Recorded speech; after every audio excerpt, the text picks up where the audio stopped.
그랬을 때 흥분하지 않아야 돼요.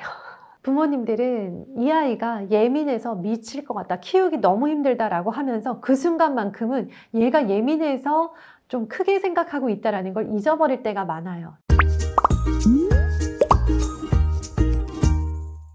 안녕하세요. 반갑습니다. 칭찬하셨나요? 오늘 영상 제목과 썸네일을 보시면서 와, 나 진짜 너무 힘들다 라는 생각하신 분 계실 것 같아요.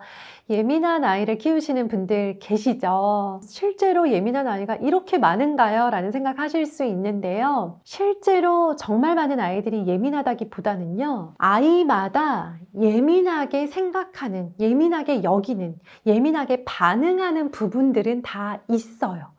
그렇기 때문에 어떤 아이도 모든 것에 다 둔하거나 다 오케이는 아니고요. 어떤 아이도 모든 것에 다 예민하지는 않다. 그렇다면 우리 아이는 유독 어떨 때 혹은 어떤 상황에서, 어느 장소에서, 어떤 말투에서, 어떤 대화에서, 어떤 친구 때문에, 어떤 어른 때문에, 어떤 과목 때문에, 무엇 때문에 예민해야 하는 아이인지를 아시는 것은 굉장히 큰 도움이 되겠죠. 아이가 예민해 하고 그냥 그렇게 끝내지 마시고요. 그 예민한 부분을 알기 위한 노력을 먼저 하시고요. 너무 크게 부딪히지 않고 어떻게든 둥글둥글하게, 그리고 덜 힘들게, 덜 시달리면서 덜 불편하게 키우려고 제가 이렇게 했던 노력들을 이렇게 돌이켜 보면서 이게 예민한 아이를 키우는 부모님들께는 좀 도움이 될 수도 있겠다라는 생각이 들어서요.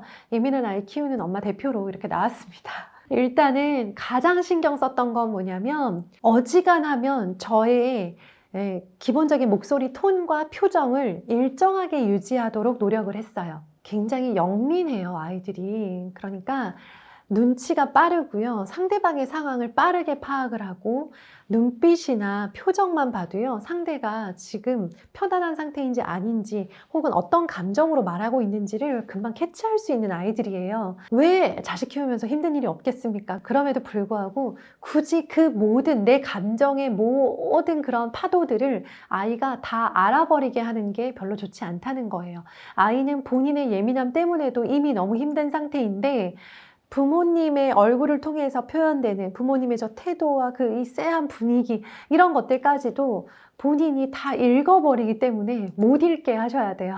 그렇지 않은 아이들이 넘어갈 수 있는 일도 이 아이들은 하나하나 다 어떤 이슈가 되기 때문에, 이 아이 마음속에는 그게 그냥 지나가지지 않기 때문에 속이 상한 일들이 많고, 그것들을 얘기를 할 때가 많잖아요. 이것 때문에 조금 그랬어, 억울했어 막 하는 그런 얘기들을 하잖아요. 그러면 이제 가장 많이 하시는 실수가 뭐냐면, 괜찮아, 괜찮아, 뭘 그런 걸 가지고 그래 하면서 아이의 감정 자체를 이렇게 무시를 하시는 경우가 있어요. 너무 극도의 예민함은 좀 버리기를 바라는 마음으로 괜찮아 하면서 막 좀 괜찮다고 해라 좀, 약간 그런 마음으로 아이를 이제 바라보시다 보니까 나도 모르게 괜찮아 라고 나오는데요. 사실 아이는 안 괜찮으니까 말을 한 거고, 괜찮지 않다라고 하는데 계속 괜찮다고 하면요, 이 아이는 본인의 감정을 무시당했다라고 생각하고 거절당했다라는 생각을 할 수밖에 없어요. 그래서 이 아이가 그렇게 예민하게 감정적으로 반응하고 있다라는 걸, 근데 그래도 괜찮다, 그럴 수 있다라는 걸 알려주세요.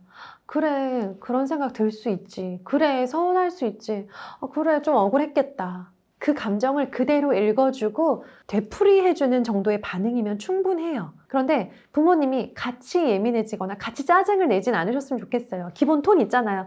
그래, 불편했겠다. 아유, 어떡하냐. 약간 이건 거예요. 자, 그 다음에 또 많이 하시는 게, 아이가 어떤 것 때문에 걱정을 많이 할 거예요. 예민한 아이들은 걱정을 이렇게 다 수집하거든요. 본인이 안 해도 될 걱정을 굳이 본인 것으로 만들어서 챙겨서 해요. 저는 이게 예민하고 민감한 그런 성향을 가지신 분들이 많이 하는 그런 그 행동이라고 봤는데요. 아이들도 그래요. 교실에서 일어난 어떤 일, 선생님의 어떤 표정, 친구와 친구 사이에 일어난 일인데, 혹은 그 친구가 아무 뜻 없이 했던 말인데, 그 모든 것들을 다 담아서 돌아와서 집에서 꾹꾹 눌러왔던 그걸 가지고 걱정을 시작을 하는 거예요.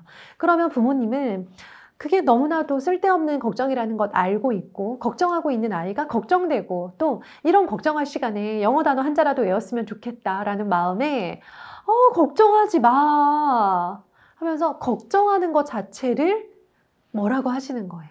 얘가 걱정하고 싶어서 하는 건 아니거든요. 이렇게 계속 남 걱정하고 막 세상 걱정하고 살고 싶지는 않아요. 근데 원래 불안도가 좀 있고 남들이 보지 못하는 걸 많이 보고 있는 아이이기 때문에 걱정이 많아요. 지도 그렇게 하고 싶은 건 아니에요.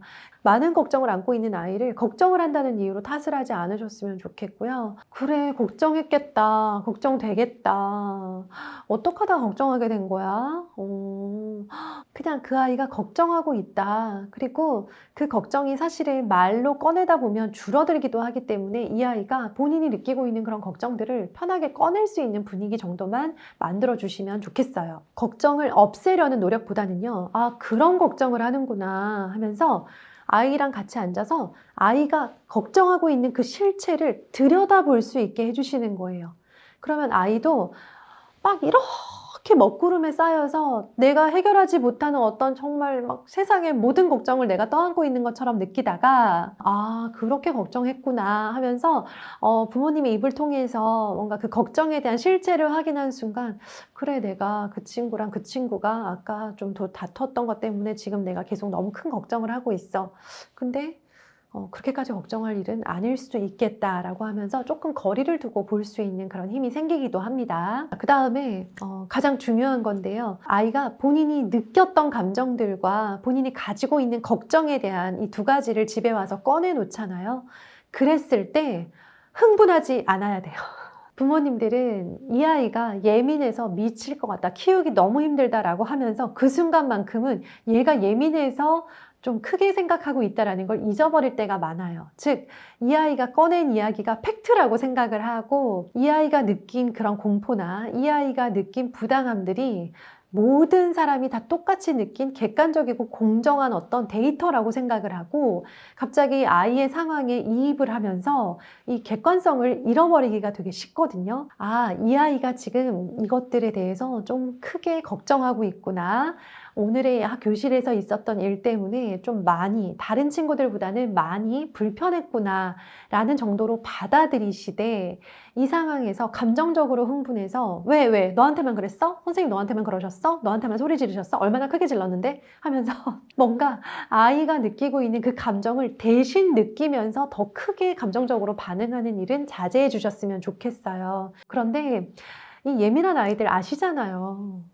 되게 똑똑해요. 눈치가 빨라요. 그래서 본인이 어떤 말을 꺼내고 어떤 행동을 했을 때 부모님들이 어떤 반응을 보이고 어떤 감정 상태인지를 금방 눈치챈다고요.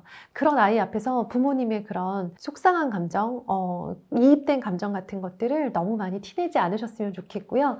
우리가 할 수 있는 것들은 이 아이의 감정을 읽어주고 이 아이가 그럴 수 있다. 그리고 그랬구나. 이런 걱정이 있었구나. 라는 것들을 담담하게 그대로 그냥 받아들여 주는 것. 본인이 공부에 매진할 때는 그 누구보다도 정말 본인의 목표에 가까이 닿을 수 있는 그런 아이가 될 거다라는 마음으로 우리 한번 예민한 아이 잘 키워보도록 해요. 이 아이도 이렇게 태어나고 싶었던 건 아니었잖아요. 그쵸? 기억하시면서 우리 예민한 아이 키우시는 부모님들 힘내셨으면 좋겠습니다. 예민한 아이 키우시면서 힘드신 분들 댓글로 우리 같이 마음 나눠요. 감사합니다.